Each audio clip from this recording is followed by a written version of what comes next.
Өткөн чыгарылышта Баткен районунун Кызыл Бел айылындагы бир катар дүкөндөрдө жүргүзүлгөн текшерүүлөр тууралуу айтып өткөнбүз. Бул жолку чыгарылышыбызда ошол эле рейдтин улантысы катары Баткен районунун башка аймактарындагы көзөмөл иштери тууралуу сөз кылабыз.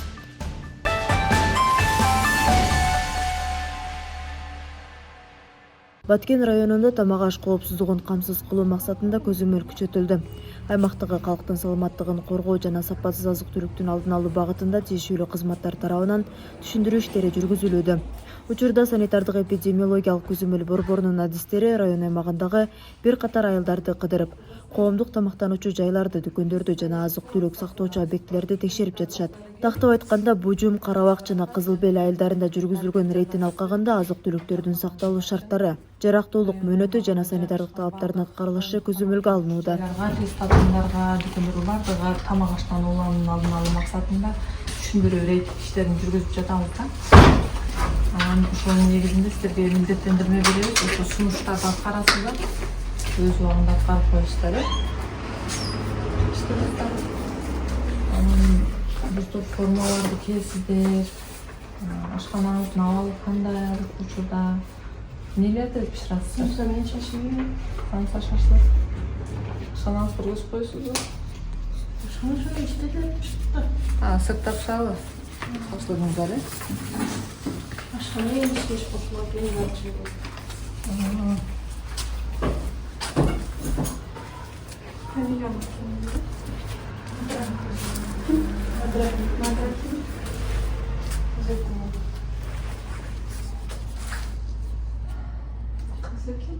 Урман.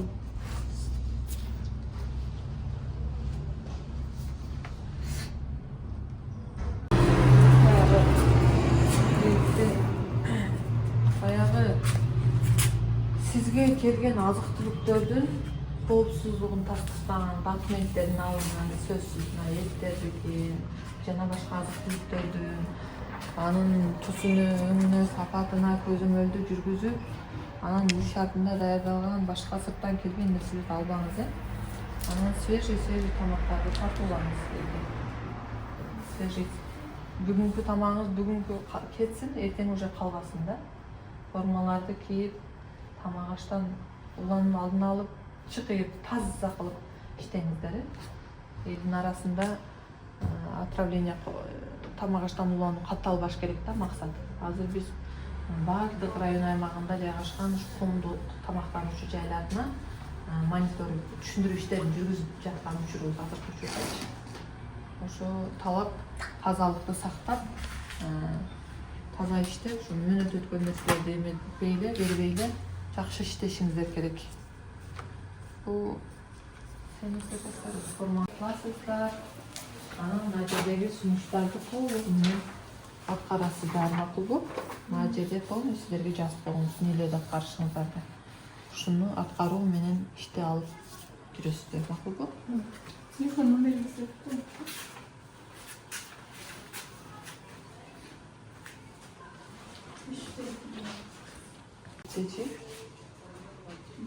Текшербейбиз. Ошондо дагы кече Бужумга бардык, эми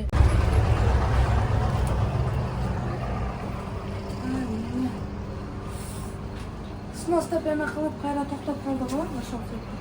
снос кылып астарды. Сноска илешиптир да.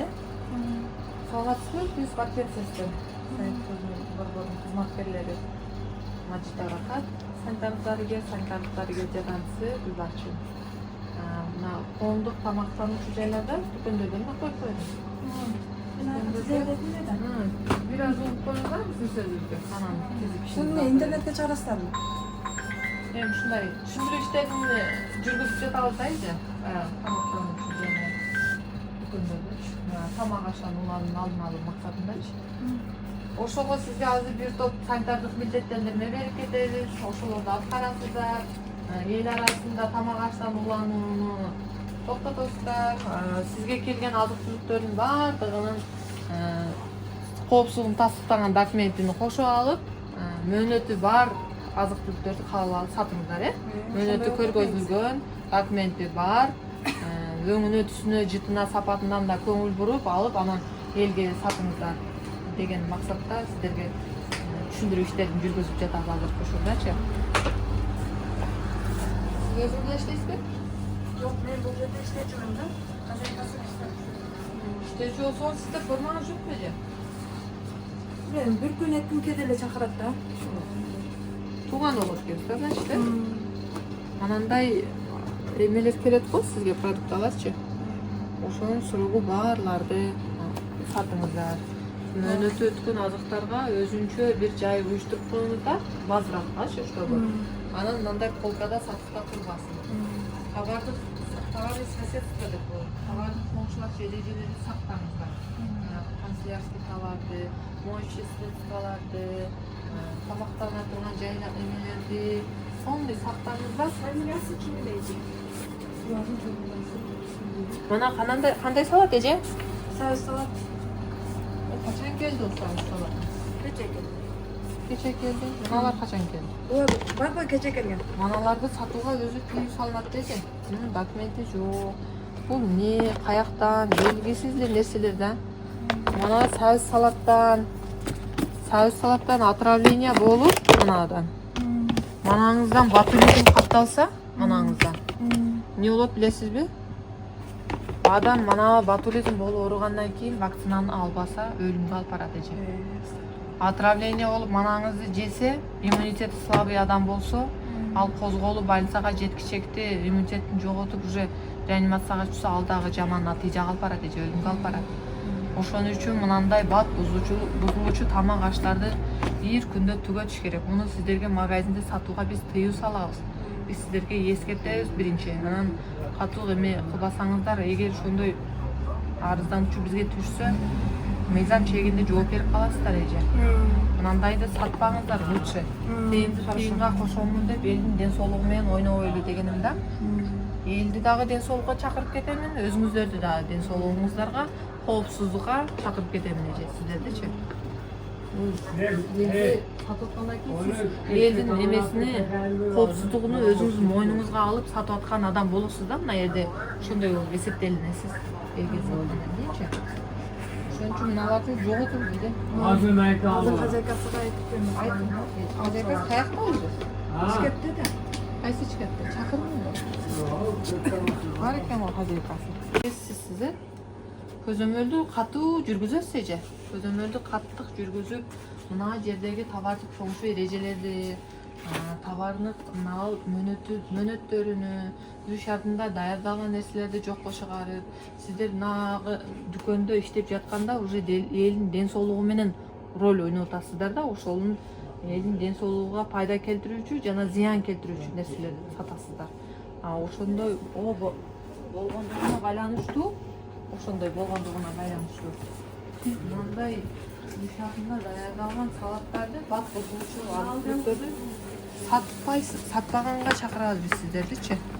Эмнеге дегенде бирөө жарымнадан отравление болуп, больницага түшүп, сизге арыз жазса эже, өтө бул жоопкерчиликке тартылып каласыз да. Ботулизм оорусуна да козголот. Эгерде мына ботулизм оорусу менен ооруп калып, вакцина жок болуп калып, адам уланса, уже өлүмгө алып барат да. Мынандайды тыйынга кошомун, сатам, акча табамын деп элдин ден соолугунда жабыркат албаңыздар. Өзүңүздөрдүн коопсуздугуңуздарды ойлоңуздар, элдин ден соолугун ойлоңуздар. Аналарды алып салыңыз эже, вообще сатпай эле коюңуз. Бир сом табам деп чоң эмеге батып калбаңыз да. Алып салыңыздар. Тазалаңыздар, полный дүкөндүн ичин тазалап, товардык коңшу эрежелерди карап, мөөнөтү өткөн азык-түлүктөргө өзүнчө жай кылып, аларды базарат кылып, товар келгенде сапатын, коз сумтаскан документин, срогун, үтүсүн карап чыгып, анан кабыл алыңыздар. Анткени баягындай сиздер да акчаңыздар колдонуңуздар дейбиз да, товарды алып алыпчы. Аны базарат кылып, кыйналып отурбай, алдын ала иш жүргүзүш керек да, ошонун кесепетине жабыркап калбайчы. Жабыркап калбаш үчүн ошондой иштерди алып барышыңыздар керек эже, алдын алачы. Өтө эле товарыңыз көп экен, мындай эмени да сактап коюңуз деген да, санитарияны да.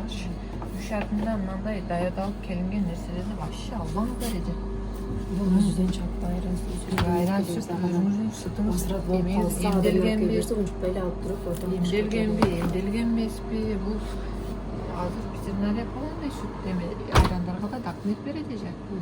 Ошол документти бар, элге сатканга болот деген нерселерди сатышыңыздар керек да же. 24 март чыгыптыр. Мынандай азык-түлүктөр келсе чыккан мөөнөтү жазылган, бирок бүтө турган күнү жазылган эмес да. Ушундай нерселерди да албаңыздар эже. Бул алдыңыздарга басып келип туруп басып коюшу дагы мүмкүн. Анткени алар аякта анча туруп калат да.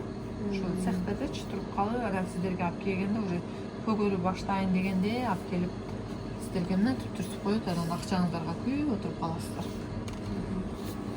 Мен азыр жакшылык чаасы экенин айтып атканда көңүл буруп угуп ошолорду аткарып коюңуздар, макулбу? Анан катуураак айтсаңыз тап болосуздар.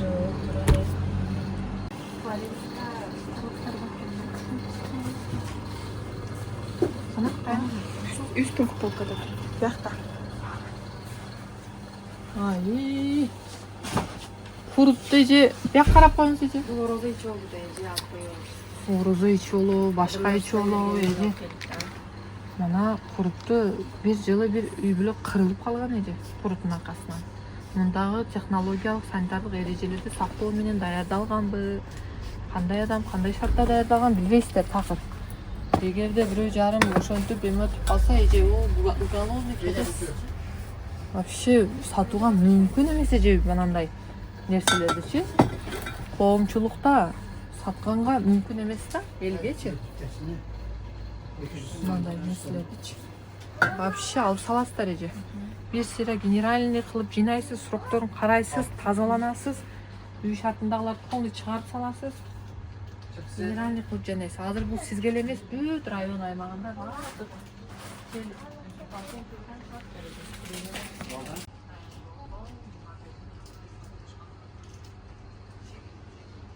бизге жардам бербесеңиздер, биз дагы 24 saat сиздерди карап тура бербейбиз. Анан бир күн мынандайча нерселерди сатпай да коебуз. Эмне зачем? Ошо үйдө сатып жүрмүз.